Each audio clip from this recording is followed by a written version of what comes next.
என் அன்புக்கினியவர்களே,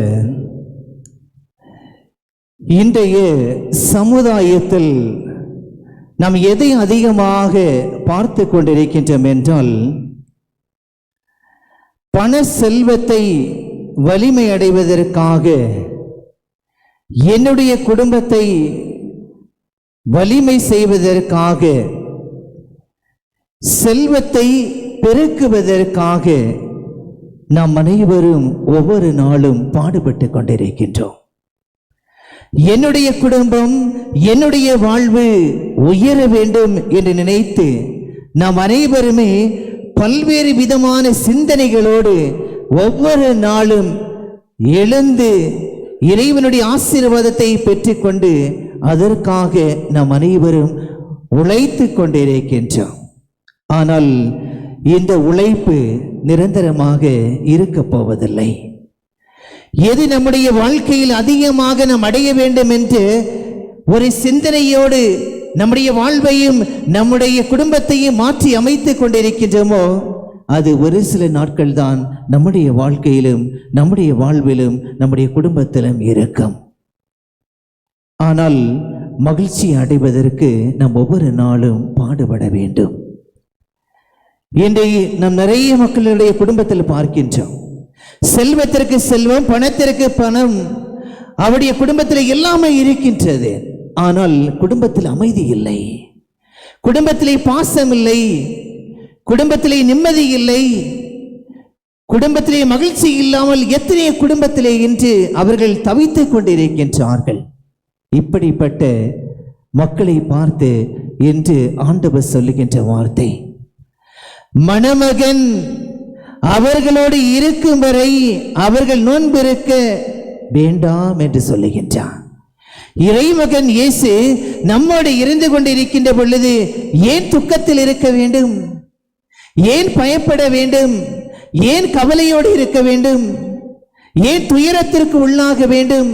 நம் அனைவரும் மகிழ்ச்சியாக இருக்க வேண்டும் என்று ஆண்டவர் அழகாக நமக்கு எடுத்து சொல்லுகின்றார். யோவான் எழுதிய நற்செய்தியில் 15ஆம் அதிகாரம் 11 நாம் வாசிக்கின்றோம். என் மகிழ்ச்சி உன்னுள் இருக்கவும் உங்கள் மகிழ்ச்சி நிறைவேறுமே, இவற்றையும் உங்களிடம் நான் சொன்னேன் என்று சொல்லப்பட்டிருக்கின்றது. ஆண்டவருடைய மகிழ்ச்சி நம்முடன் இருக்க வேண்டும். ஆண்டவருடைய அன்பு நம்முடன் இருக்க வேண்டும். நம்முடைய மகிழ்ச்சி அவரோடு இருக்க வேண்டும். எப்பொழுது நம் அனைவரும் கடவுளோடு இணைந்து வாழுகின்றோமோ அப்பொழுது நம்மிடத்தில் மகிழ்ச்சி இருக்கும்.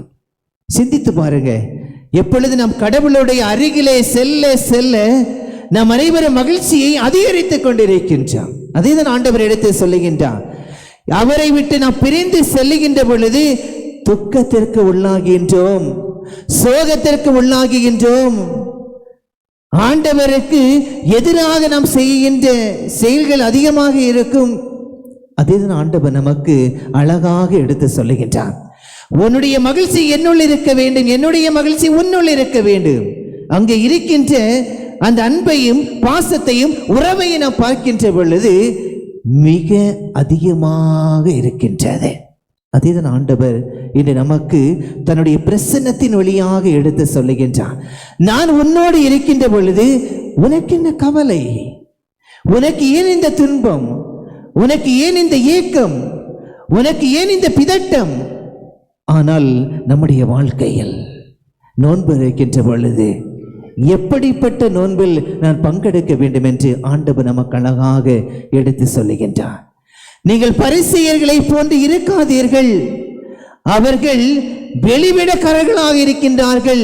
பிறர் மக்கள் என்னை பார்க்க வேண்டும், இந்த சமுதாயம் என்னை நல்லவர் என்று சொல்ல வேண்டும், இந்த சமுதாயத்தில் அனைத்து மக்களும் என்னை போற்ற வேண்டும், துதிக்க வேண்டும் என்று பல்வேறு விதமான எதிர்பார்ப்புகளோடு அவர்கள் நோன்பிருந்தார்கள். அப்படி நீங்கள் நோன்பிருக்காதீர்கள், தயவு செய்து அப்படி நோன்பிருக்காதீர்கள். நோன்பிருக்க வேண்டியவர்கள் எப்படி இருக்க வேண்டும் என்றால், ஒரு நல்ல கருத்திற்காக தனியாக அறையிலிருந்து ஜெபிக்கின்றவர்களாகவும், தேவையில்லாமல் இருக்கின்ற பழக்கத்தை விட்டுவிட்டு நல்லது ஒரு பழக்கத்தை முயற்சி செய்வதற்காகவும், என்னுடைய குடும்பம் என்னுடைய குடும்பம் என்று நினைக்காமல் பிறருடைய குடும்பம், இந்த சமுதாயம் வளர வேண்டும் என்று நினைத்து நீங்கள் நோன்பெறுங்கள். அதுதான் மிக சுருக்கம். என்னுடைய வாழ்வுக்கு என்று மட்டுமே நினைத்துக் கொள்ளாமல் இந்த உலகில் இருக்கின்ற அனைத்து மக்களுமே ஒன்றாக இணைந்து இறைவனுடைய மகிழ்ச்சியிலே பங்கெடுப்பதற்காகவும் இறைவனுடைய அன்பிலே நிலைத்திருப்பதற்காக நீங்கள் நோன்பிருந்து ஜெபியுங்கள். இன்று நம்முடைய வாழ்வை நாம் எடுத்துக்கொள்வோம். நீங்க என்ன நினைக்கலாம், ஏன் ஃபாதர் இப்படி சொல்றாங்கன்னு? அன்னையினுடைய திருவிழா வருகின்ற பொழுது 21 நாட்கள் 41 நாட்கள் நோன்பிருக்கின்றோம். யாருக்காக நோன்பிருக்கின்றோம்? எனக்காக, என்னுடைய கணவருக்காக, என்னுடைய பிள்ளைகளுக்காக மட்டும்தான் நோன்பிருப்போம். உண்மையா இல்லையா? அதுதான் உண்மை. எல்லாருமே அன்னையினுடைய திருவிழா மட்டுமல்ல, நாம் எங்கெங்கே ஆலயங்களுக்கு செல்கின்றோமோ அப்பொழுது எல்லாமே இந்த தவ முயற்சிகள் நாம் எடுப்பது என்னுடைய தனிப்பட்ட குடும்பத்திற்காக மட்டும்தான் நாம் எடுக்கின்றோம். என்னுடைய குடும்பத்திற்காக, ஏதோ ஒரு சில நபர்கள் மட்டுமே நம்முடைய சமுதாயத்திற்காக, நம்முடைய திருச்சபைக்காக, நம்முடைய மக்களுக்காக அவர்கள் என்று நினைத்து கொண்டு நோன்பிருக்கின்றவர்கள் ஒரு சில நபர்கள் மட்டுமே.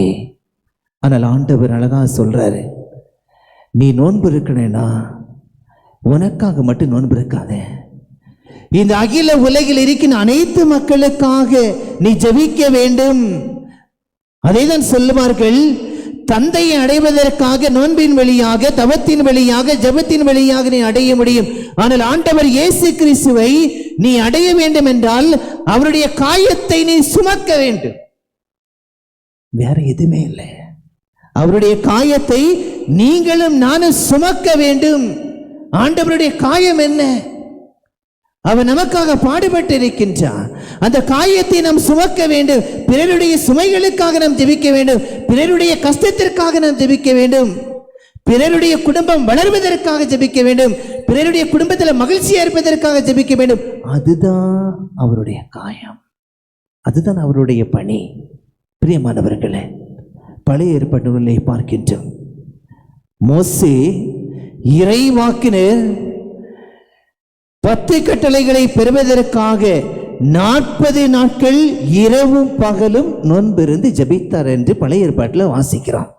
40 நாட்கள் 10 கட்டளையை பெறுவதற்காக 40 நாட்கள் இரவும் பகலும் ஜெபித்து விட்டு கடவுளிடமிருந்து 10 கட்டளை பெற்றுக்கொண்டாரு. எதற்காக பெற்றுக்கொண்டாரு? மனித மாண்புக்காக. தெரிந்து கொள்ளுங்கள், மனித மாண்புக்காக, மனிதனுடைய வாழ்வுக்காக, மனிதன் மனிதனாக இருந்து இறைவனை தேட வேண்டும் என்பதற்காக தான் அவர் நோன்பிருந்து இறைவனிடமிருந்து பெற்றுக்கொண்டார். அதே போன்று ஆண்டவர் இயேசு கிறிஸ்து வனாந்தரத்திலேயே 40 நாட்கள் இரவும் பகலும் ஜெபித்து நோன்பிருந்தார் என்று நாம் வாசிக்கின்றோம். எதற்காக? தந்தையினுடைய திருவுள்ளத்தை நிறைவேற்றுவதற்காக. இது இரண்டும் உங்களுக்கு நற்செய்தியிலிருந்தும் பழைய ஏற்பாட்டிலிருந்தும் உங்களுக்கு எடுத்து சொல்வது எதற்காக என்றால், அவர்கள் நோன்பிருந்தது எதற்காக என்று உங்களுக்கு தெளிவாக நான் சொல்லியிருக்கிறேன். மோசே திருச்சபையினுடைய 10 கட்டளை பெறுவதற்காக நோன்பிருந்தார். இறைமகன் இயேசு இறைவனுடைய திருவுள்ளத்தை நிறைவேற்றுவதற்காக நோன்பிருந்தார். இன்று நம்முடைய நோன்பு எப்படி இருக்கின்றது? சற்று சிந்திப்போம். அதற்கு தான் உங்களுக்கு இறைவார்த்தையை உங்களுக்கு நான் எடுத்து சொல்கிறேன். எப்படி நாம் நோன்பு இருக்கிறோம்? யாருக்காக இருக்கிறோம்? எந்த நபருக்காக இருக்கிறோம்? எந்த நேரத்தில் இருக்கிறோம்? எந்த சிந்தனைக்காக இருக்கிறோம்? அதுதான் மிக முக்கியமானது. அன்புக்குரியவர்களே, இறைவன் நம்மோடு இருக்கின்ற பொழுது நம் அனைவரும் மகிழ்ச்சியா இருக்கணும். அதான் ஆண்டவர் சொல்றாரு, மணமகன் உங்களோடு இருக்கின்ற பொழுது நீங்கள் ஏன் நோன்பு இருக்க வேண்டும்? மணமகனுடைய அந்த தெய்வீக பிரசன்னம் நம்மிடம் இருக்கின்ற பொழுது நம் மகிழ்ச்சியா இருக்க வேண்டும். நிறைய பாடல்கள் இருக்கின்றது. நீங்கள் மகிழ்ச்சியாக இருக்க வேண்டும், எப்பொழுதும் இறைவனை நினைத்து களி கூற வேண்டும் என்று நிறைய பாடல்கள் இருக்கின்றது. தாவீது அரசன் அந்த உடன்படிக்கை பேழைக்கு முன்பாக எவ்வாறு நடனமாடி இறைவனை போற்றி புகழ்ந்து ஆராதனை செய்தாரோ அதே போல நாம் மகிழ்ச்சியா இருக்கணும். Praise the Lord. அவர்தான் நமக்கு எடுத்துக்காட்டு. அவருடைய வாழ்க்கையை பாருங்க, பல்வேறு விதமாக இருந்தது. அவர் என்னென்ன செய்தார் என்று நாம் திருப்பி வீலத்தில் வாசிக்கிறோம். ஆனாலும் அவர் இறைவனுக்கு முன்பாக தன்னுடைய பாவத்தை நினைத்து கொண்டு அறிக்கையிட்டு மன்னிப்பு பெற்று மகிழ்ச்சியோடு இறைவனை போற்றி புகழ்ந்தார். நாம் அனைவரும் தவறு செய்கின்றவர்கள். அதுதான் நான் உங்களுக்கு சொல்லுகிறேன். நம்மிடத்தில் குறைகள் இருக்கின்றது, ஏற்ற தாழ்வுகள் இருக்கிறது, பலவீனம் இருக்கின்றது. இவை அனைத்தையும் சாண்டி சென்று இறைவனோடு நாம் மகிழ்ச்சியா இருக்கணும். அந்த மகிழ்ச்சியை நாம் பிறருக்கு நாம் கொடுக்கணும். நம்முடைய வாழ்வு மகிழ்ச்சியா இருக்கின்ற பொழுது எவ்வளவு நிம்மதியா இருக்கும் இல்லையா? எவ்வளவு சந்தோஷம். நம்முடைய குடும்பத்தில் மகிழ்ச்சியா இருக்கின்ற பொழுது எல்லாரும் என்ன சொல்லுவாங்க? இந்த குடும்பம் மகிழ்ச்சியா இருக்குது, சந்தோஷமா பார்க்கிறோம். எப்பவுமே அவங்களோடு ஒருவருக்கு ஒருவர் விட்டு கொடுக்கிற மனப்பான்மையோடு சமாதானத்தோடு ஜெபிக்கிறாங்க, ஜெபமாலை சொல்றாங்க, சந்தோஷமா இருக்கிறாங்க அப்படின்னு அந்த குடும்பத்தை நம்ம சொல்றோம் இல்லையா? நம்ம சொல்ல மாட்டோம், ஏதோ ஒரு சில குடும்பத்தை சொல்லுவோம் இல்லையா? அந்த குடும்பத்தை சொல்லுகின்ற பொழுது நம்முடைய குடும்பத்தில் அப்படி இருக்கின்ற பொழுது எப்படி நமக்கு மகிழ்ச்சியா இருக்கும் இல்லையா? அந்த மகிழ்ச்சியை தான் ஆண்டவர் என்று எதிர்பார்க்கிறார் நம்மள்கிட்ட. நண்பர்களே, அன்னை மரியாளுடைய வாழ்க்கையை பாருங்க. அன்னை மரியாள் எங்கேயுமே சோர்வா இருந்தாங்கன்னு சொல்லியிருக்காங்களா? இல்லை எங்கேயுமா துக்கமா இருந்தாங்கன்னு சொன்னாங்களா? எங்கே கவலையோடு இருந்தாங்கன்னு சொன்னாங்களா? எங்கே சோதனைக்கு உட்பட்டு கவலைப்பட்டார், சோதனைக்கு அவள் உள்ளாகி இருந்தார் என்று சொல்லப்பட்டு இருக்கின்றதா? எங்கேயுமே சொல்லப்படல. ஆண்டவர் சிலுவையிலே அறையப்படுகின்ற பொழுது கூட அவருடைய பாதத்திலே இருந்து ஜெபித்துக் கொண்டிருந்தாள் என்றுதான் சொல்லப்பட்டு இருக்கின்றது. எங்கேயுமே சொல்லல. அவளுடைய வாழ்க்கையில எங்கேயுமே தன்னுடைய துன்பத்தை, வேதனையை, கவலையை, கண்ணீரை கொட்டி புலம்பினாள் என்று சொல்லப்படல. மகிழ்ச்சியா இருந்தா, தன்னுடைய மகனுக்காக ஜெபித்தாள், இறை தந்தைக்காக ஜெபித்தாள். எனவே மகிழ்ச்சியோடு தன்னுடைய மகனை இறைவனின் திருவுள்ளத்தை நிறைவேற்றுவதற்காக முழுமையாக அர்ப்பணித்த தாய். அந்த தாய் மகிழ்ச்சியா இருந்தா, சந்தோஷமா இருந்தாங்க. எனவேதான் திருச்சபையின் தாயாகவும் நம் அனைவரின் தாயாக என்று கொடுக்கப்பட்டிருக்கின்றது. அந்த தாயினுடைய மகிழ்ச்சியை ஒவ்வொரு தாயும் தந்தையும் பெற்றுக்கொள்ளணும். அதான் சொல்றேன். தாய் மட்டும் இல்லை, தந்தையும் பெற்றுக்கொள்ளணும். தாய் மட்டும் பெற்றுக்கொண்டால் முடியாது, 50% ஆயிடும். தாயும் தந்தையும் 100% அந்த அன்பையும் அந்த நேர்மையும் பாசத்தையும் மகிழ்ச்சியை பெற்றுக்கொண்டு குடும்பத்தை வழிநடத்த வேண்டும். அப்பொழுதுதான் நாம் அனைவரும் மகிழ்ச்சியோடு இருக்க முடியும். எனவே அந்த இறைவனுடைய மகிழ்ச்சியை நம்முடைய வாழ்க்கையில் கண்டு நாம் அனைவரும் மகிழ்ச்சியோடு ஒவ்வொரு நாளும் இறைவனுடைய தெய்வீக பிரசன்னத்தை நம்முடைய வாழ்க்கையில் கண்டு பாவித்து அவரை பின்பற்றி வாழ வேண்டிய வரத்திற்காக இந்த திருப்பலியை தொடர்ந்து ஜெபிப்போம். இறைவன் உங்களை நிறைவாக ஆசீர்வதிப்பாராக. ஆமென்.